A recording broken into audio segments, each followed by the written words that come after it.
Hello folks, and welcome to this lesson on how to draw the formation of ionic and molecular compounds.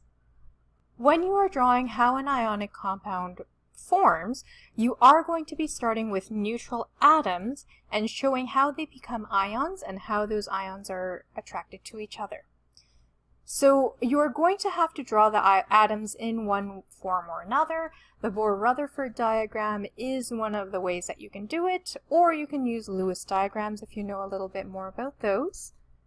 Then you're going to draw that give and take. Remember that those metals, when they become cations, they become positively charged, they give away their electrons, and those electrons are taken by the atoms that become anions, that become negatively charged, which are your nonmetals. After that, you're going to draw out what your final sort of compound is going to look like and also the ionic bond between them. So for example, if we're going to take sodium and oxygen, you're going to draw the atoms. I am going to use Lewis diagrams where you only show the valence electrons, only the electrons in the valence shell. So sodium only has one valence electron and oxygen has 6. After that, you're going to show the giving and taking of electrons. So sodium, because it only has one valence electron and oxygen has 6, sodium is going to be the one that gives away its electron. So once this sodium gives its electron to that oxygen, the sodium now has 0 electrons in its valence shell. It's good. However, the oxygen only has 7. It has 1, 2, 3, 4, 5, 6 original ones, and the one other, the 7th, that is given from the sodium. 7 does not make this a full valence shell. You need to go to 8 to be able to do that. So, sodium doesn't have any more to give. What are we going to do instead? We are going to bring in another sodium, which has another valence electron, and that electron is going to go to that oxygen. This sodium has 0 as well, so we're good. And then the oxygen now has 8, and it is also stable as well.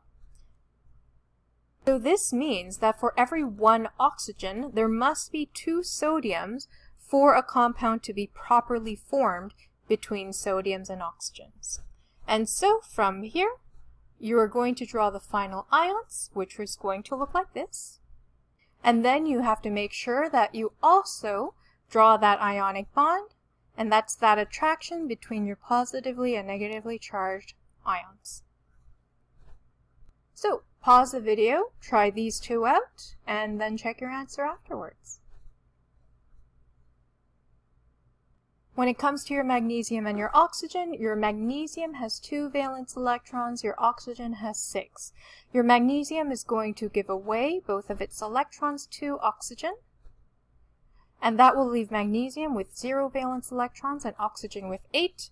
Both of them are stable, and so therefore we don't need to bring any more of them in. So when we are drawing the final compound, this is what it's going to look like. And also make sure you draw in the ionic bond. So something that you might notice is that this magnesium now has no electrons around it because it has lost all of its valence electrons. The charge is in the upper right corner and it is +2. I do write the number first before the sign for reasons, but at this point you don't really have to worry about it. And with your oxygen you can see that it has 8 valence electrons. The valence electrons are now full. Or the valence shell is now full, and the same thing with the charge, it's in the upper right hand corner. With your aluminum and sulfur, your aluminum has 3 valence electrons and your sulfur has 6.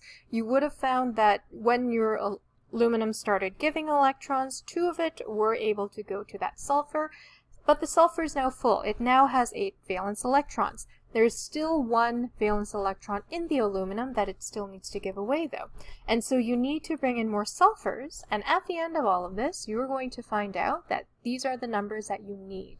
So you'll find that it turns out that for every 2 aluminums, you need 3 sulfurs. Now when it comes to the drawing of the final ions, you can sort of arrange them in whatever format you like. This is going to be the one that I usually prefer. And then you draw in your ionic bonds as best as possible. Now in 3-dimensional space, this is not going to be how it looks, but for the sake of representing this, this works fine enough. And there are other variations you can use by switching around where everything is. Now, when it comes to molecular compounds, remember that they form covalent bonds, and the covalent bonds are formed by sharing electrons. So for sharing, we are going to show it in a different way. So we are going to look at this particular molecular compound. It's CH4, so we need to draw 1 carbon and 4 hydrogens. Carbon has 4 electrons, 4 valence electrons to it. Each hydrogen has 1. And when it comes to molecular compounds, you can actually have different ratios of how many of each element you have. So you might have compounds between carbon and hydrogen where you have 2 carbons and 6 hydrogens. You can also have 2 carbons and 4 hydrogens, unlike something like sodium oxide or sodium and oxygen, where it's always 2 sodiums for every 1 oxygen. So the number of how many atoms you have in molecular compounds will always be decided for you ahead of time. So once you have drawn everything, you're going to be drawing the sharing. Now for sharing, I like to draw a loop between the 2 electrons that are being shared. And so that means this carbon owns this electron, shares this electron and this electron. So you can count both of them towards the carbon. On the other hand, you can also count both of these electrons as belonging to this hydrogen as well, because they are sharing them. So you are going to want to make sure that things are being shared in a way that everything has full valence shells. So for that carbon, it's going to be 8, which it now does have. Hydrogens, as being in the first period, can only hold a maximum of 2 electrons in that first valence shell. And so with 2 electrons, each of these hydrogens are now full as well. Now when it comes to drawing the final compound, sort of as it is, you may choose to draw out individual electrons, but I prefer using lines to show the covalent bonds that are formed between them, and that's what you have. So that's the end of this lesson. I will see you next time.